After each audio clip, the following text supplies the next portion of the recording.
Queridos hermanos y amigos, bienvenidos una semana más a este estudio de la palabra que estamos haciendo del libro de Jueces. Y esta semana hemos llegado ya al capítulo 17 de Jueces. Vamos a estar leyendo los primeros 4 versículos. Vamos a poner primero este tiempo en manos del Señor, nuestro Dios y nuestro Padre Celestial. Queremos pedirte que tu palabra nos llegue y nos dé ese mensaje que necesitamos, cada uno, conforme a tu voluntad. Queremos pedirte que tu Santo Espíritu nos ilumine y nos guíe para poder presentarla como tú deseas, Señor, y también para poder recibirla como ese alimento espiritual que necesitamos. Te lo pedimos dándote gracias en el nombre de Jesús. Amén. Bien, pues estamos en Jueces capítulo 17, vamos a leer los primeros 4 versículos, que dicen así: Hubo un hombre del monte de Efraín que se llamaba Micaía, el cual dijo a su madre: Los 1100 siclos de plata que te fueron hurtados, acerca de los cuales maldijiste y de los cuales me hablaste, he aquí el dinero está en mi poder, yo lo tomé. Entonces la madre dijo: Bendito seas de Jehová, hijo mío. Y él devolvió los 1100 siclos de plata a su madre, y su madre dijo: En verdad he dedicado el dinero a Jehová por mi hijo, para hacer una imagen de talla y una de fundición. Ahora pues yo te lo devuelvo. Mas él devolvió el dinero a su madre, y tomó su madre 200 siclos de plata y los dio al fundidor, quien hizo de ellos una imagen de talla y una de fundición, la cual fue puesta en la casa de Micaía. Con la muerte de Sansón, de la que nos habló el hermano José la semana pasada, terminamos las historias de Jueces. Los últimos capítulos del libro de Jueces hablan de cosas que pasaron antes del período de los jueces, pero el autor del libro los puso al final como un ejemplo dramático y triste de las consecuencias de la infidelidad de Israel a Dios. Vamos ahora, por tanto, a ver de cerca la condición espiritual en la que vivían y de la que Dios finalmente los rescató. ¿Qué los llevó a esa condición? Bueno, hay una respuesta que se repite 2 veces en estos capítulos. Esa respuesta está en el versículo 6 de este capítulo que hemos leído, que dice: En aquellos días no había rey en Israel. Cada uno hacía lo que bien le parecía. Cada uno hacía lo que bien le parecía. ¿Qué notáis que le faltaba a la gente, a cada uno, según este texto? Pues les faltaba una guía, una referencia firme por la que guiarse. No se leía la palabra de Dios, había ignorancia de la ley y las consecuencias eran la oscuridad, el caos y la anarquía. Cada uno hacía lo que bien le parecía. O sea, cada uno hacía lo que le daba la gana, según su juicio, ¿no?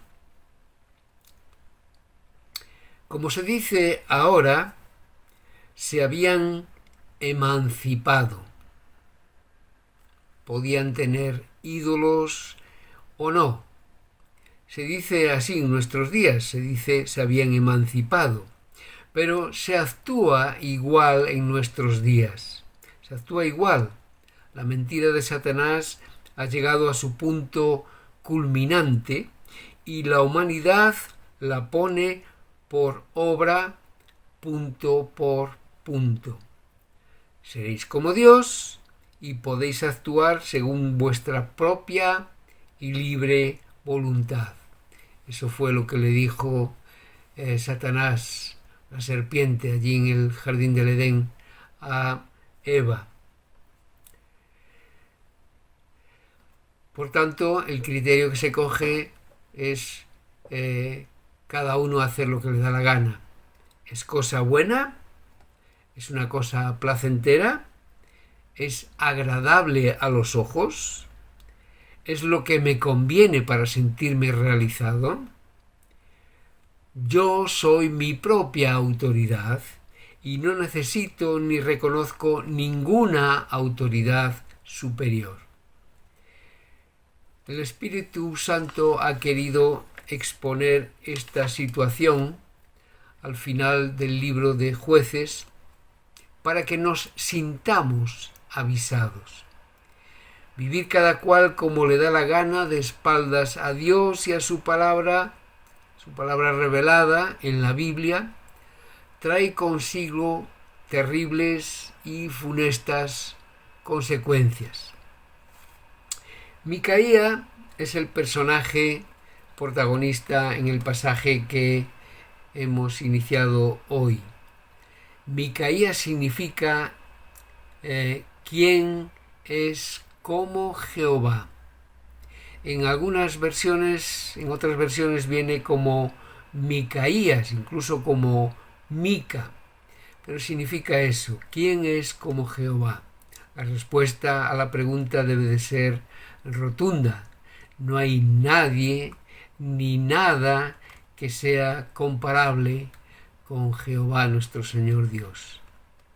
Este Micaía parece un hombre piadoso. Sin embargo, comienza esta historia descubriéndose como el ladrón que ha robado a su madre como unos 12 kilos de plata. Confiesa delante de su madre el robo y al oír que ella ha maldecido al ladrón, encomendando a Dios su castigo, pues termina por devolverle lo robado, confesándose él como el autor. Las maldiciones en aquella época pedían sufrimientos horribles. Podemos ver ejemplos en la ley, en los 5 primeros libros. Vamos a ver un ejemplo, por ejemplo, en Deuteronomio capítulo 28, el versículo 15 en adelante, aunque vamos a leer solamente 4 versículos. Deuteronomio capítulo 28, desde el versículo 15, está hablando de las consecuencias de la desobediencia a Dios y las maldiciones que esto acarrea. Dice desde el versículo 15, pero acontecerá si no oyeres la voz de Jehová tu Dios para procurar cumplir todos sus mandamientos y sus estatutos que yo te intimo hoy, que vendrán sobre ti todas estas maldiciones y te alcanzarán. Maldito serás en la ciudad y maldito en el campo. Maldita tu canasta y tu artesa de amasar. Maldito el fruto de tu vientre, el fruto de tu tierra, la cría de tus vacas y los rebaños de tus ovejas. Maldito serás en tu entrar y maldito en su salir. Y así sigue sucesivamente este capítulo de terribles maldiciones como consecuencia de la desobediencia. Así que lo que la madre hace al enterarse que es su hijo a quien ha maldecido, lo que intenta es aligerar su maldición bendiciéndole. También hay ejemplos sobre esto en el Antiguo Testamento, ¿no? Y lo que Micaía no hace es obedecer la ley de restituir, como así mandaba, el 120% de lo robado y sacrificar un carnero por medio de un sacerdote, como se indica en Levítico capítulo 6, versículos 2 al 7. Aquí podemos parar un poco y analizar el ambiente que se respira en esa época en el pueblo de Israel. Por un lado tenemos a un israelita sin principios, que no sigue la ley mosaica para nada y que ante el temor de la maldición de su madre se muestra como una persona supersticiosa más que temerosa del verdadero Dios. Por otro lado tenemos a la madre, una madre que mima a su hijo, no le reprende por lo que ha hecho, sino que hace lo contrario, parece que lo excusa, ¿no? De manera que excusar a un hijo sin ni siquiera reprenderlo por lo que ha hecho, todavía le hace más daño en lugar de educarlo, ¿no? Pero no se queda ahí la cosa, sino que inmediatamente consagra la plata, dice el texto, a Jehová para una imagen, el versículo 3, quebrantando así el segundo mandamiento de Éxodo 24, no te harás imagen. Dios prohíbe que hagamos imagen ninguna de Él, ni de nada a lo que queramos adorar. De manera que quebrantaríamos así la segunda parte del mandamiento. No te inclinarás a ellas ni las honrarás. Dice en Isaías 40, ¿a qué pues haréis semejante a Dios? ¿O qué imagen le compondréis? Es una frase tremenda, ¿no? ¿Qué imagen haréis que represente a Dios? ¿Cómo puede ser esa imagen? Evidentemente vemos que la familia de Micaía practicaba la religión que a ellos les parecía bien, descartando totalmente la ley de Moisés, la palabra de Dios. Este es uno de los pecados que más se comete hoy, aunque nos parezca increíble. ¿Qué estoy diciendo? ¿Que se hacen imágenes para adorarlos? No, la gente se hace una imagen de Dios como a ellos les conviene. ¿Nunca habéis oído frases del tipo, si Dios existiera, no permitiría que pasase esto? O sea, en el sentido de que a mí me gustaría que Dios fuese como pienso yo. Y si Dios existiese y fuese como yo creo, no pasaría lo que hay alrededor, o no pasaría una desgracia, o no pasaría lo que está pasando. Una imagen de Dios hecha al gusto de cada uno. O frases como, yo creo que Dios debería ser así y así, y no como dice la Biblia que es, ¿no? O también habréis oído alguna vez, le voy a pedir a Dios esto, y si me lo da, voy a leer la Biblia por un tiempo. ¿Qué clase de imagen es esta? Bueno, es hacerse la imagen de Dios como un encargado de un almacén donde tiene cosas y yo se lo voy a pedir y si Él me lo concede, pues yo también le devuelvo el favor, ¿no? Como poniendo a Dios al nivel del hombre. Por tanto, hoy en día se están haciendo imágenes de Dios al gusto del consumidor.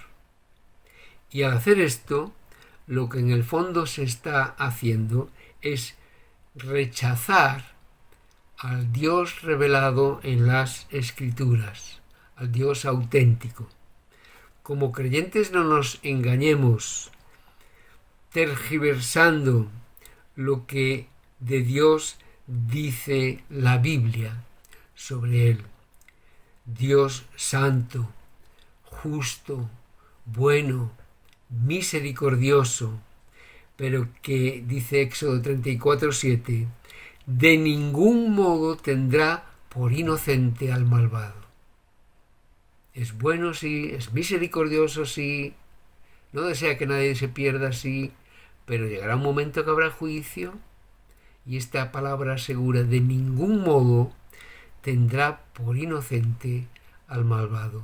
Y esta sentencia es terrible para pensar y para reconducir la vida, aceptando el perdón del Señor, buscando el arrepentimiento, buscando inclinarse ante Él, buscando relacionarse de nuevo con Él, por medio de lo que Jesucristo hizo por nosotros. Nunca hagamos como la familia de Micaía, como ellos hicieron, ¿no? Seguir la ley de Dios hasta donde les interesa y después tergiversarla o añadirle algo adaptándola a su conveniencia.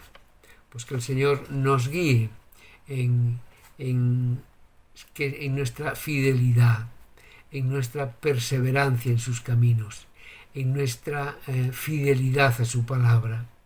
Que el Señor nos ayude a entender que la palabra de Dios no es cosa menuda, no es cosa pequeña, no es cosa que no se le pueda dar importancia. La palabra de Dios tiene un fondo y un fundamento muy importante, que es que Dios mismo la ha revelado a escritores humanos por medio del Espíritu Santo, la tercera persona de la Trinidad, Dios mismo. Por tanto, no es una cosa para tener en menos, ¿no?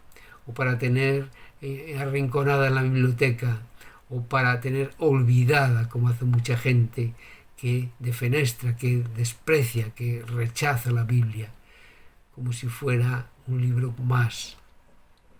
Por tanto, que el ejemplo de este Micaía, de su madre y de aquella gente que vivía en aquella época, que se había olvidado de la ley de Dios, sea un ejemplo para nosotros hoy también, para que busquemos nuestra Biblia, busquemos cada día el mensaje de Dios, busquemos cada día algo que Él tiene para nosotros, algo que Él nos va a aconsejar, en lo que Él nos va a guiar, y sobre todo busquemos a aquellos que todavía no lo han conseguido.